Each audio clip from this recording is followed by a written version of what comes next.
What's up? Magandang hapon mga karamzan. At nandito naman tayo mga katimram. So kasama ko nga pala yung anak ko, si Asel. Nandito tayo ngayon sa bukid. At likso lang hapon na, siguro mga time check po, mga 4 na yata. So fix ko lang yung mga tanim dito. Yan. So nagkukutay na kami ng maliit lang to dito. Extension to ng pipino. So pakita ko sa inyo yung pipino guys. Yan guys oh. Yan. Yan yung pipino guys oh. Maganda yan ah. Unti lang yan dito yan oh. Yan. Lagyan ng ganito kasi pag bumaha ng mga damo. Ito mga tawag dito mga rapag ba. So ito yung binhi lang to muna. Hindi pa masyadong madami. Kasi kaumpisa lang na wash out yung unang tanim namin na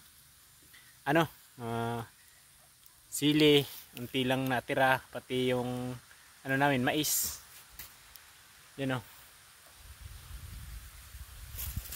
Talisel, arito kita. So yun guys, dito tayo ngayon titignan natin siya. Asel, anong kuha mo Sel? Di na, kay may kuhaan, sagbot. May maliit dito na bayabas sa gilid ng sapa. Huwag mo na pistasin. Maliliit pa. Isigan ka nanay mo. Bayabas to.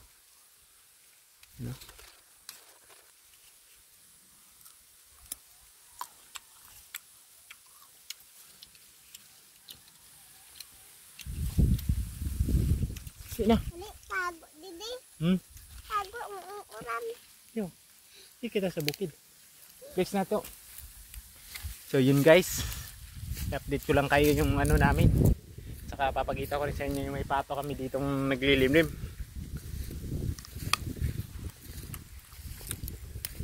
Yun guys, halina.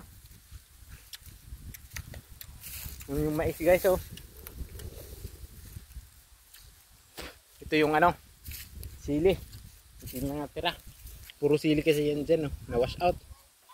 At ito na natira oh. Nilipat yung So flex ko lang sa iyo guys oh. May kami dito. Pato. Yun oh. Bali na sila dito. 3. Kasi 4 din sila, namatay isa.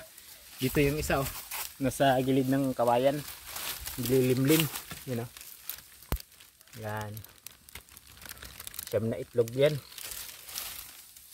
Saka yung isa dito naman sa loob.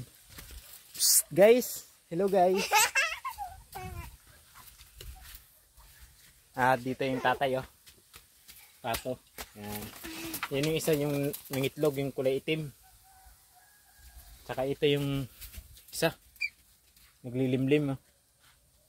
Yan. Yan guys. Diyan mahawak-hawakan. So guys oh. Guys. Nangangagat guys yung mga itlog niya guys. Yan guys oh. Yan, nilimliman niya. Hindi lang, tinignan lang nga naman dam people eh. Teresa yan guys. So update ko kayo pag napisa na. I-vlog ko mga katimram natin dyan. So yun lang muna guys. At magpapasyada pa kami nandun.